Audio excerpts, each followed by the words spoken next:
अस्सलाम वालेकुम रहमतुल्लाहि व बरकातुहू। दिस इज़ मेहमान। तो एक और न्यू वीडियो के साथ आपके साथ फिर से हाजिर हूँ।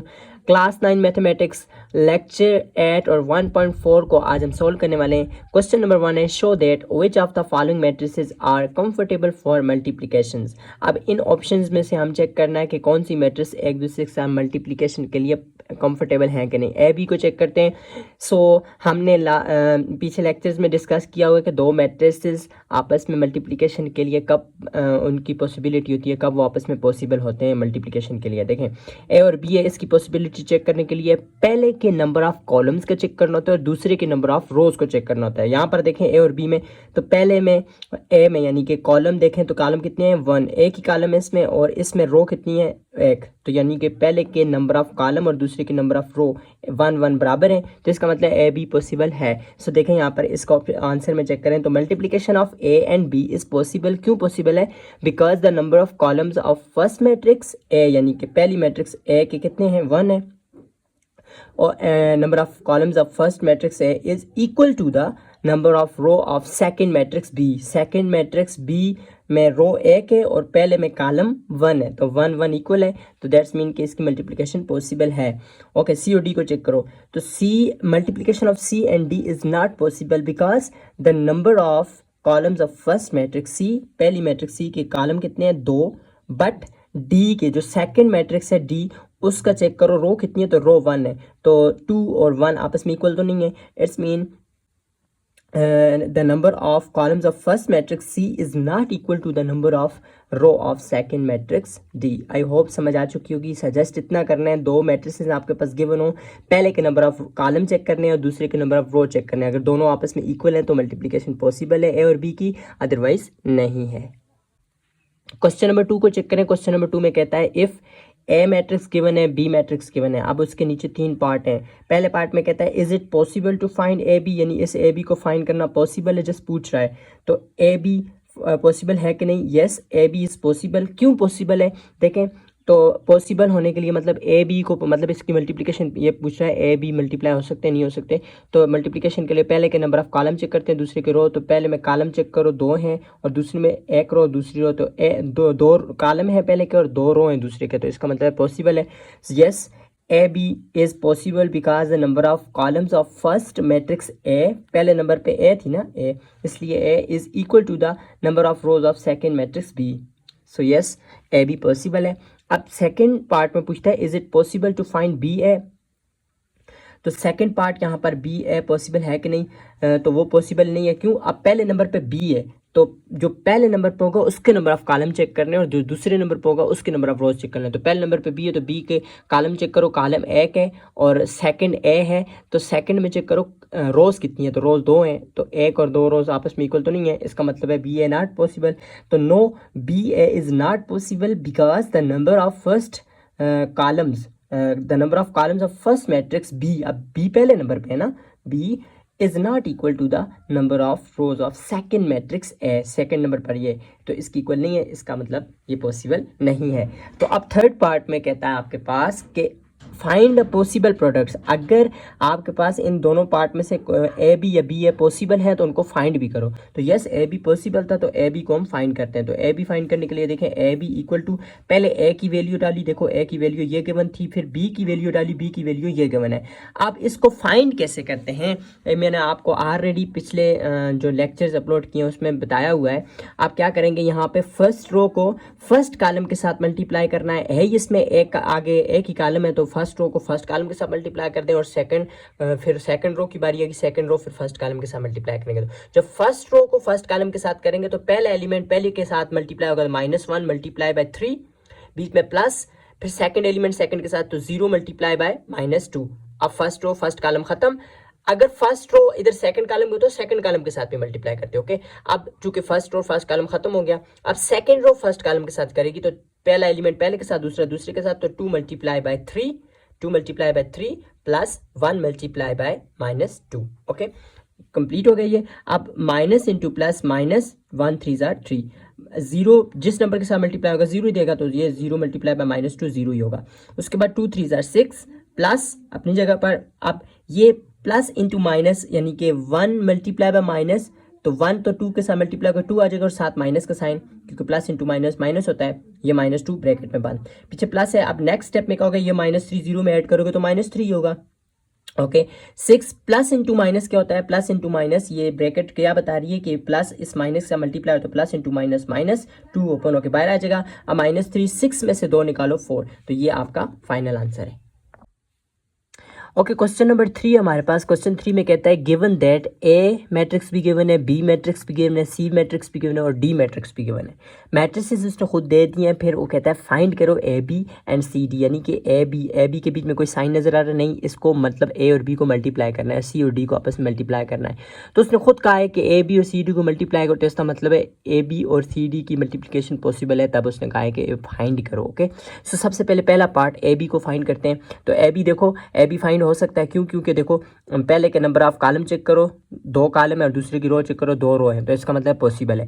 तो चलो ए पहले नंबर पे ए है, तो ए की वैल्यू डालो, ए की वैल्यू क्या है 4 1 3 1। इसको मैं आपको पूरा इधर साथ सॉल्व करता हूँ ताकि आपको कन्फ्यूजन दूर हो जाए, बाकी दूसरा पार्ट में सॉल्व करके उसको ऊपर से समझा दूंगा, टाइम इतना नहीं होता इसलिए मैं प्रॉपर सॉल्व नहीं कर रहा हूँ, वीडियो फिर बहुत लंबी हो जाती है। ओके तो ये देखो ए की वैल्यू, पहले ए की वैल्यू डाली यहाँ से, फिर बीच में मल्टीप्लाई का साइन डालो या ना डालो क्योंकि मल्टीप्लिकेशन ही कंसिडर होता है, तो बी की वैल्यू आपने डाल दी। ओके अब नेक्स्ट स्टेप में आप क्या करोगे, फर्स्ट रो फर्स्ट कॉलम के साथ पहला एलिमेंट पहले के साथ दूसरा दूसरे के साथ मल्टीप्लाई करें और बीच में प्लस का साइन, तो 4 मल्टीप्लाई बाय 1 यानी कि 4 multiply by 1 plus 1 multiply by -3 1 multiply by -3, ये पहला काम हमारा हो गया। ओके सेकंड फर्स्ट रो ही रहेगी अब सेकंड कॉलम के साथ, यानी पहले के साथ दूसरा दूसरे के साथ, तो first 4 multiply by -1 okay plus 1 multiply bye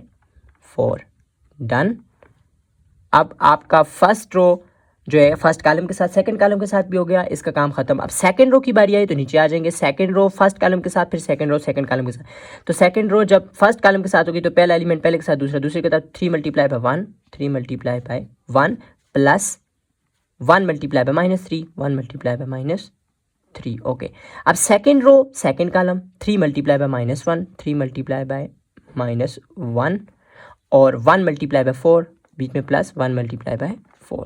right यहाँ तक स्टेप आई होप समझ आ चुका है, पीछे ए बी लिखते जाओ और अब मजीद आगे सॉल्व करो इसको। 4 1 ज़र 4 प्लस ये -3 को जब 1 से मल्टीप्लाई करोगे तो -3 हो जाएगा।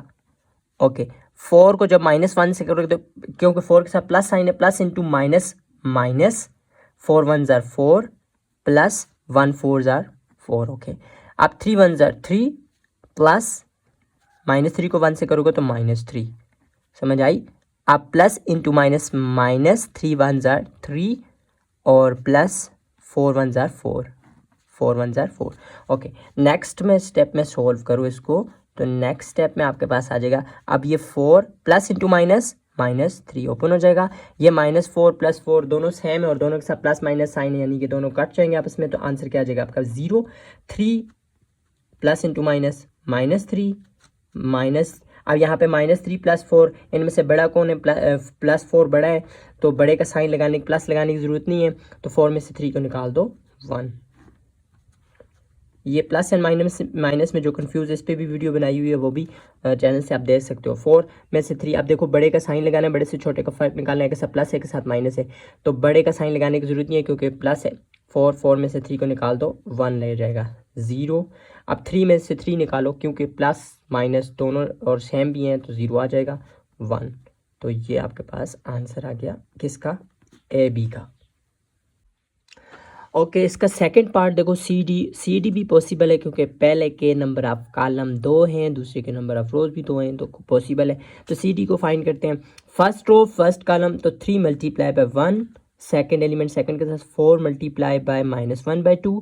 Okay so first row second column तो 3 multiply by -2 plus 4 multiply by 2/3। Okay अब फर्स्ट रो की फर्स्ट कॉलम के साथ और फर्स्ट सेकंड कॉलम के साथ बात खत्म, सेकंड रो सेकंड कॉलम तो 1 मल्टीप्लाई बाय 1 2 मल्टीप्लाई बाय -1/2। अब फर्स्ट रो सेकंड कॉलम तो 1 multiply by -2 2 multiply by 2/3। Okay जी अब 3 1 ज़र 3 अब 4 यहाँ से 2 2 ज़र 4 2 1 ज़र 2 कैंसिल हो गए, तो पीछे देखो ऊपर 1 है तो 2 को 1 के साथ -1 के साथ मल्टीप्लाई करो तो -2 आ जाएगा, तो -2 नीचे आ गया। ओके, उसके बाद 3 जब -2 से मल्टीप्लाई आएगा तो -6 3 2 ज़र 6 और प्लस इंटू माइनस -6 आ जाएगा प्लस। अब ये 4 ऊपर 8 से निकाल तो नहीं सकते, 4 2 ज़र 8 और नीचे 3, अब 1 1 ज़र 1, ये 2 2 से कैंसिल, पीछे क्या बच गया 1, तो 1 को -1 से मल्टीप्लाई करोगे तो -1 आंसर आ जाएगा, जैसे 2 कैंसिल हो जाएंगे। ओके, अब 1 जब -2 से मल्टीप्लाई -2 प्लस 2 2 ज़र 4 4/3। अब यहाँ पर इसका एलसीएम लेना पड़ेगा क्योंकि आपको पता है फ्रैक्शंस फॉर्म है, ये 6 बीच में प्लस है 8/3, तो ये इसके नीचे 1 मौजूद है, तो ये फ्रैक्शन फॉर्म है, इसका एलसीएम लेके इसको सॉल्व करना पड़ेगा। इधर एलसीएम ले तो 3 में से 2 निकालो, पीछे 1 बच गया। अब यहाँ पर देखो इन दोनों का एलसीएम क्या आएगा 3, देखो इन दोनों के नीचे 1 और 3 मौजूद है, 3 एलसीएम आएगा -6 मल्टीप्लाई बाय 1 3 ज़ार 3। ओके, 3 प्लस 8 मल्टीप्लाई बाय 3 1 ज़ार 3। सो यहाँ पर ये आ गया, एलसीएम निकालना तो आता है, ये तो आसान है बहुत ना। 1 -1 0 -2, यहाँ पर देखें -2 मल्टीप्लाई बाय 3 क्यों लिखा है, क्योंकि -2 आपके पास पहले नंबर पर मल्टीप्लाई डालो। अब 1 कितने ज़ार 3, 1 3 ज़ार 3, इसलिए 3 आ गया प्लस 4 अपनी जगह पर, अब 3 1 ज़ार 3, इसलिए 1 आ गया यहाँ पर। एलसीएम सिंपली सॉल्व करो, यहाँ ये तो 1 अपनी जगह पर रहेगा, 0 भी अपनी जगह पर रहेगा। अब ये ऊपर बन जाएगा -6 मल्टीप्लाई बाय 3 -18 प्लस 8 1 ज़ार 8 और नीचे 3 अपनी जगह पर, और ये नीचे वाला -6 प्लस 4 डिवाइड बाई 3, क्योंकि -2 मल्टीप्लाई बाई 3 -6 4 1 ज़ार 4। अब सिंपली आगे सॉल्व करो, फिर इधर -18 में से 8 को निकालो -10/3 आ जाएगा, ये -6 में से 4 को निकालो -2/3, फाइनल आंसर है ये। ओके, तो यहाँ पर क्वेश्चन 5 है, if A is equal to this value, B equal to this, यानी कि ए और बी मैट्रिसेस दी हुई हैं, देन शो दैट, हमें शो करना है, क्या शो करना है, क्या प्रूव करना है कि ए बी डज नॉट, ये जो इक्वल डाल के ऊपर ये क्रॉस लगा हुआ है इसका मतलब डज नॉट इक्वल, ठीक है। So A B does not equal to B A, यानी कि ए बी, यानी कि ए और बी को मल्टीप्लाई करोगे फिर बी ए को मल्टीप्लाई करोगे तो ये आपस में इक्वल नहीं होंगे, ठीक है। सो सबसे पहले हमें क्या करना है जी, A B does not equal to B A, ये प्रूव करना है। So taking left hand side, इसमें से लेफ्ट हैंड साइड को ले लो, लेफ्ट हैंड साइड कौन सी है, ये वाली, ये लेफ्ट है ये राइट। ओके, तो left hand side A B है तो वो निकालते हैं। ओके, तो left hand side A B को सॉल्व करो, ए की जगह पर कौन सी वैल्यू है, शाबाश 1 1 0 0, और बी की जगह पर देखो बीच में कोई साइन नहीं था, कोई साइन नहीं डाला, तो मल्टीप्लिकेशन का ही होता है 0 1 0 0, इसको मल्टीप्लाई करना। अब मैं इसमें शॉर्टकट सॉल्व करूंगा। देखो फर्स्ट रो फर्स्ट कॉलम के साथ जब मल्टीप्लाई करें तो पहला एलिमेंट पहले के साथ 1 0 को 1 मल्टीप्लाई बाय 0 0 ही आएगा, प्लस 1 मल्टीप्लाई बाय 0 0 ही आएगा। ओके, अब फर्स्ट रो सेकंड कॉलम पहला एलिमेंट पहले के साथ मल्टीप्लाई करो, 1 1 ज़ार 1 प्लस 1 0 ज़ार 0। ओके, डायरेक्ट कर रहा हूँ आप।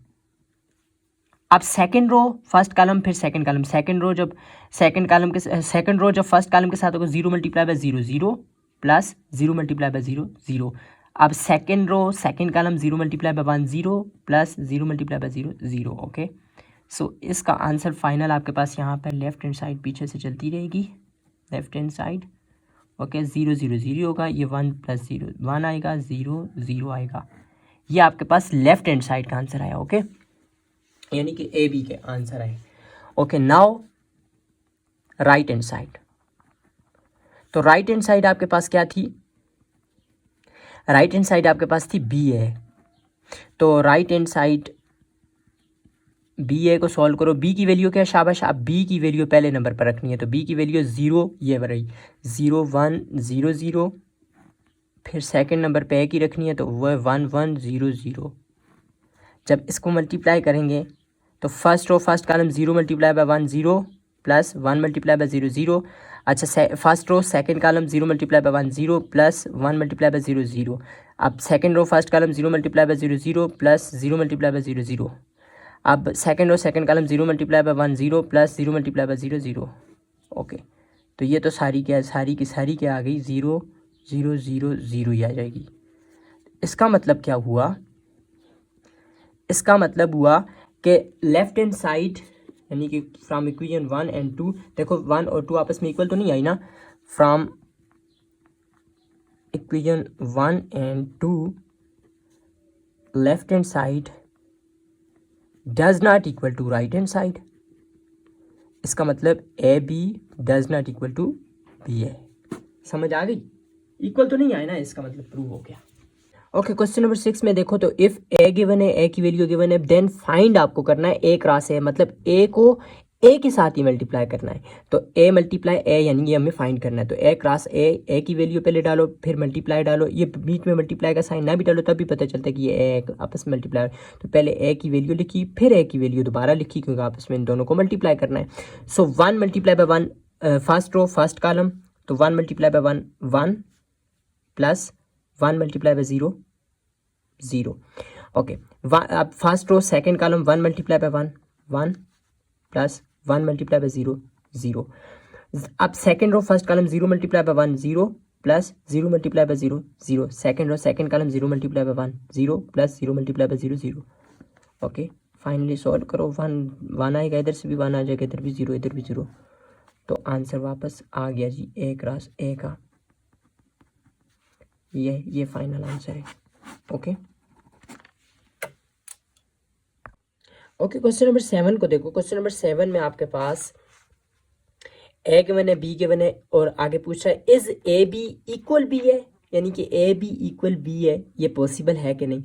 सो ये commutative law multiplication, commutative law multiplication इसमें होल्ड नहीं करता है। इससे सेम रिलेटेड क्वेश्चन हमने पीछे किया है, तो ये आपने चेक करना है, आपने खुद करना है। मैं आपके सामने ये देखे सॉल्व किया हुआ है, आपके सामने रखा हुआ है, ये आप देख लें, लेकिन आपने करना खुद है। आपका आंसर इसके साथ कैरी आना चाहिए। ये A B does not equal to B A होता है, यानी कि आपने left hand side A B लेनी है फिर बी ए सॉल्व करना है, तो ये इक्वल नहीं आएगा। तो इसका मतलब ए बी इक्वल बी ए जो है डज नॉट एग्जिस्ट, ये एग्जिस्ट नहीं करता है। ओके, ये आपने खुद कर लेना, आपके सामने सॉल्व किया हुआ भी है, आपने पहले खुद करना है फिर मैच करना है अपना। ओके ओके, तो क्वेश्चन नंबर 8 पर आते हैं। क्वेश्चन नंबर 8 में कहता है if A equal to A matrix given है, बी गिवन है, सी गिवन है, देन फाइंड करना है। पहले पार्ट में हमने ए बी इंटू सी, फिर ए ब्रैकेट में बी सी, यानी कि ये आपको दोनों पार्ट फाइंड करने हैं इस पहले पार्ट में। सेकंड में कहता है कि determine whether A B into C equal to A B C, यानी कि ये जो दो पार्ट हैं ये दोनों आपस में इक्वल हैं, ये प्रूव करना है। ठीक है, इन दोनों को हमने आंसर निकाल लेने, अगर ये दोनों आपस में इक्वल हुए तो सेकंड पार्ट हमारा प्रूव हो जाएगा। और तीसरे में कहता है interpret which law of multiplication of this result shows, तो इसका जो आंसर आएगा, रिजल्ट आएगा, वो ये कौन सा लॉ शो करता है वो बताना है। चलो पहले पार्ट को सोल्व करते हैं। तो पहले पार्ट में देखें ए गिवन है, बी गिवन है, सी गिवन है, और पहला पार्ट ये पहले पार्ट का पहला हिस्सा ये है ए बी ब्रैकेट इंटू सी। तो ए बी ब्रैकेट के अंदर है, तो देखो ए की वैल्यू डाली, ए की वैल्यू ऑलरेडी गिवन है, बी की वैल्यू यहाँ पर डाली, तो ये दोनों ए और बी जो है ब्रैकेट में थे तो इसलिए ब्रैकेट इनके ऊपर डाला। उसके बाद सी था इंटू सी, सी की वैल्यू डाली। ओके, ए बी सी पीछे ऐसे ही चलता रहेगा। अब ये जो अंदर है ब्रैकेट के अंदर, इन दोनों को पहले अपने आपस में सोल्व करो। तो ए बी मल्टीप्लाई करें, देखो फर्स्ट रो के अंदर एक ही एलिमेंट, फर्स्ट रो पहले कॉलम के साथ फिर दूसरे कॉलम, तो फर्स्ट रो के अंदर एक एलिमेंट और कॉलम के अंदर भी एक, तो -1 मल्टीप्लाई बाय 1। अब first row second column -1 multiply by -2। अब second row first column 1 multiply by 1, अब second row second column 1 multiply by -2। Okay, तो ये अपनी जगह पर वैसे का वैसा, माइनस इंटू -1 आ जाएगा यहाँ पर, माइनस इंटू माइनस प्लस, 2 1 2, 1 1 1 -2 यहाँ पर आ जाएगा, और ये अपनी जगह पर वैसे का वैसा। अब ये दोनों फिर क्या होगा, अब इन दोनों को अब सॉल्व कर दो, ब्रैकेट सॉल्व होगी, अब इन दोनों को के बीच में मल्टीप्लिकेशन, इन दोनों को सॉल्व करो। तो -1 जब 3 से multiply, first row first column जब -1 3 से मल्टीप्लाई होगा -3 आएगा, 2 जब -1 से होगा तो -2 आ जाएगा। अब फर्स्ट रो सेकंड कॉलम -1 1 से होगा तो -1, 2 जब 2 से 4 मल्टीप्लाई होगा तो 2 2 ज़ार 4 + 4। अब सेकंड रो फर्स्ट कॉलम 1 3 ज़ार 3, माइनस इंटू माइनस प्लस, 2 1 ज़ार 2, 1 1 1 माइनस इंटू प्लस माइनस, 2 2 ज़ार 4 -4। ठीक है, फर्दर सॉल्व करो, माइनस है दोनों के साथ, -5 आ जाएगा, इधर 3 आ जाएगा, इधर 5 आ जाएगा, इधर -3 आ जाएगा। ओके, सो अब सेकेंड पार्ट आपका ये जो इसी का ये वाला सेकेंड पार्ट है ना, ए इंटू बी सी, ये आपने सॉल्व करना है। आप पहले ब्रैकेट देखें बी सी पर है, तो पहले मतलब बी सी को आपने ब्रैकेट में सॉल्व करना है, वो ब्रैकेट खत्म हो जाएगी, फिर एंड में इसको मल्टीप्लाई करना है। तो ये अपनी जगह पर वैसे ही चलता जाएगा। अंदर करेंगे तो फर्स्ट रो फर्स्ट कॉलम के साथ करेंगे, जब फर्स्ट रो फर्स्ट कॉलम के साथ मल्टीप्लाई हो रही है तो 1 मल्टीप्लाई बाय 3, -2 मल्टीप्लाई बाय -1। ठीक है, बीच में प्लस। अब फर्स्ट रो ही रहेगी और second column 1 multiply by 1, -2 multiply by 2, तो ये इधर से 3 minus into minus plus 2 1 2 1 1 1 minus into plus minus 2 2 4। ये फर्दर सॉल्व होगा -1। अब उसका आंसर ये आ गया। अब इन दोनों को आपस में मल्टीप्लाई करो, शाबाश। फर्स्ट रो फर्स्ट कॉलम के साथ होगी तो -1 multiply by 5, first row second column -1 multiply by -3। अब सेकंड रो फर्स्ट कॉलम के साथ तो सेकंड रो 1 मल्टीप्लाई बाय 5। यहाँ पर मल्टीप्लिकेशन करते वक्त आपने ध्यान रखना फर्स्ट रो पहले सारे कॉलम के साथ होगी, तो first row first column second column, second row first column second column, ठीक है। तो इसी तरह सेकंड रो को जब फर्स्ट कॉलम के साथ करेंगे 1 मल्टीप्लाई बाय 5, सेकंड रो जब सेकंड कॉलम के साथ 1 मल्टीप्लाई -3। तो फाइनल आंसर यहाँ से -5, यहाँ से +3 -2 +5 और 3, ये फाइनल आंसर। अब सेकंड क्वेश्चन में उसने पूछा था कि ये ए बी सी इक्वल है, यस ये इक्वल है, फ्रॉम 1 and 2 से हमें प्रूव हो गया। और थर्ड पार्ट में उसने पूछा था कि कौन सा लॉ है, तो ये रिजल्ट जो है ये एसोसिएटिव लॉ ऑफ मल्टीप्लिकेशन है। कौन सा लॉ है? Associative law of multiplication. Okay, verify करना है जी। क्वेश्चन नंबर 9 में verify that a into B plus C equal to A B plus A C for the following matrices. अब इसने आगे दो पार्ट दिए, एक पार्ट में करता हूँ, एक पार्ट आपने खुद करना। ओके, सो देखें तो यहाँ पर ये पहले आपको गिवन है जी a इंटू बी प्लस सी। अब टेकिंग लेफ्ट हैंड साइड, इसमें लेफ्ट हैंड साइड ये वाली लेफ्ट हैंड साइड ले लेते हैं। तो लेफ्ट हैंड साइड ले ली। लेफ्ट हैंड साइड देखो आपके पास, तो a की जगह पर a की वैल्यू पुट कर दी हमने। फिर उसके बाद था b प्लस सी ब्रैकेट के अंदर, तो ब्रैकेट b की वैल्यू प्लस c की वैल्यू, ब्रैकेट को पहले सॉल्व करें, b और c को आपस में सॉल्व करो। तो इसके बीच में प्लस है 1 + 3 1 + 3 0 प्लस -1 0 + 0 2 + 2। आपको पता है ना ऐड और सब्ट्रैक्ट करते वक्त करस्पॉन्डिंग एलिमेंट में ऐड होते हैं। ओके, जबकि मल्टीप्लिकेशन में डिफरेंट है। ओके, लेफ्ट हैंड साइड अब इसको फर्दर सॉल्व करो, इसका आंसर ये आ जाएगा। इन दोनों को आप नेक्स्ट स्टेप में मल्टीप्लाई कर दो, क्योंकि बीच में मल्टीप्लाई का साइन है ना। मल्टीप्लाई करोगे तो आपके पास फाइनल, आप मल्टीप्लाई करना तो आपको ऑलरेडी आ गया, आपके सामने सॉल्व हो चुका है। तो लेफ्ट हैंड साइड, अब यहाँ पर ये लेफ्ट हैंड साइड आई है। जब राइट हैंड साइड को सॉल्व करो तो राइट हैंड साइड थी ए बी प्लस ए सी, तो अब पहले ए बी को सॉल्व करो, ए सी को, इन दोनों का एक एक आंसर आएगा। देखो ए की वैल्यू डाली, फिर बी की वैल्यू डाली, बीच में मल्टीप्लाई, बीच में प्लस। अब ए की वैल्यू डाल के फिर सी की वैल्यू डालो। अब ए बी को अपने अंदर सॉल्व करो, ए सी को अपने अंदर, इन दोनों को अपने आपस में मल्टीप्लाई करो, इन दोनों को आपस में सॉल्व किया हुआ है सामने। अब मल्टीप्लिकेशन पीछे कितने स्टेप में करता आ रहा हूँ तो आपको आ चुकी होगी। सॉल्व करके अगर फर्दर आंसर ये आएगा, इसको मजीद नेक्स्ट स्टेप में प्लस कर दोगे तो आंसर देखो यहाँ पर 1 और 2 देखो सेम आ रही है, 1 और 2, तो from 1 and 2 left hand side equal to right hand side. Okay, question number 10 पर। तो क्वेश्चन नंबर 10 भी बहुत आसान सा है। एक आपके पास I mean identity matrix given है, ठीक है। आइडेंटिटी मैट्रिक्स कौन सी होती है? आइडेंटिटी मैट्रिक्स वो होती है जिसको आप किसी मैट्रिक्स के साथ मल्टीप्लाई करोगे तो आंसर आपके पास क्या आएगा, वही मैट्रिक्स आएगी। क्यों? क्योंकि ये मल्टीप्लिकेटिव आइडेंटिटी मैट्रिक्स। ओके, सो देखो आपको यही फाइंड करना है ए आई। तो ए आई का आप आंसर चेक करना, ए ही आएगा। क्यों? क्योंकि ये आइडेंटिटी मैट्रिक्स ऑफ मल्टीप्लिकेशन। जैसे फॉर एग्जांपल देखो आपको 1 is the multiplicative identity of real numbers. तो 1 को जिस नंबर के साथ मल्टीप्लाई करते हो आंसर आपके पास वही नंबर आता था। तो आई जो है मल्टीप्लिकेटिव आइडेंटिटी है किसकी? मैट्रिसेस की। तो ए आई और बी आई फाइंड करना है। ए भी दिया हुआ है, बी भी दिया हुआ है, आई भी दिया हुआ है। तो सिंपली ए आई को आपस में मल्टीप्लाई करना है। पहले ए की वैल्यू लिखो, फिर आई की लिखो, इनको सॉल्व किया तो आंसर वापस देखो ये ए की आया। ये देखो ए आई का जो आंसर आया है, क्या ये ए नहीं है? यस, ये ए ये। ओके, बी आई को सॉल्व करो तो बी आई का आंसर भी वापस वही आए। सिंपली बी की वैल्यू डालो, फिर आई की वैल्यू डालो, मल्टीप्लिकेशन करो, सिंपली सॉल्व हो गया, आंसर आ गया। ओके, क्वेश्चन नंबर 11 में कहता है प्रूव करना है आपको। एक पार्ट दो पार्ट गिवन है। तो सिंपली आपके पास ये ए भी गिवन है, बी भी, और साथ कह रहा है ए प्लस बी का होल ट्रांसपोज इक्वल होता है ए का ट्रांसपोज प्लस बी का ट्रांसपोज। एक ऐसा, फिर दो ऐसे, दूसरा ऐसा भी दिया हुआ है इसका कि ए माइनस बी का होल ट्रांसपोज इक्वल टू ए का ट्रांसपोज माइनस बी का ट्रांसपोज। तो हम पहले पार्ट को सॉल्व करते हैं, दूसरा पार्ट आपने खुद करना है। तो देखो पहले पार्ट में ए गिवन है, बी गिवन है, ए प्लस बी का whole transpose equal to A transpose plus B transpose में पहले वाले पार्ट को, इस वाले पार्ट को करता हूँ पहले को, ठीक है। So taking left hand side ली तो ए प्लस बी का होल ट्रांसपोज है। अब ए प्लस बी का होल ट्रांसपोज है, पहले अंदर ए की वैल्यू प्लस बी की वैल्यू, ऊपर देखो ब्रैकेट था, ब्रैकेट डाल दिया, और होल का ट्रांसपोज था, ट्रांसपोज भी डाल दिया। अब ए की वैल्यू और बी की वैल्यू आपस में देखो, बीच में कौन सा साइन है, प्लस का, तो प्लस करना है इनको। तो corresponding element corresponding 3 plus -3, 2 plus 4, 1 plus 2। Okay, जब इनको फर्दर सॉल्व करोगे प्लस इंटू माइनस, -3, इधर से 6 आ जाएगा, इधर से 3 हो जाएगा, ऊपर ट्रांसपोज तो रहेगा, अभी ट्रांसपोज तो नहीं निकाला ना, तो इधर 0, इधर 6, इधर 3 और ट्रांसपोज। जब नेक्स्ट स्टेप में ट्रांसपोज लोगे तो ट्रांसपोज कैसे लेते हैं, रो को कॉलम में चेंज कर देते हैं। इधर एक ही रो है तो एक ही रो को जब कॉलम में चेंज करेंगे तो ये 063 बन जाएगा। ये आपके पास इक्वेशन नंबर 1 आ गई। हम राइट हैंड साइड लेंगे तो राइट हैंड साइड ए का ट्रांसपोज प्लस बी का ट्रांसपोज है राइट हैंड साइड। अब ए की वैल्यू को ऊपर ट्रांसपोज, बी की, अब पहले ए की वैल्यू डालो ऊपर टी डाल दो, फिर बी की वैल्यू डालो ऊपर टी डाल दो, ऐसे ही कहा हुआ ना। अब पहले ट्रांसपोज निकालो आप अलग अलग। जब इस वैल्यू का ट्रांसपोज निकाला तो ये देखो रो कॉलम में चेंज करोगे तो 3 to 1 हो जाएगा।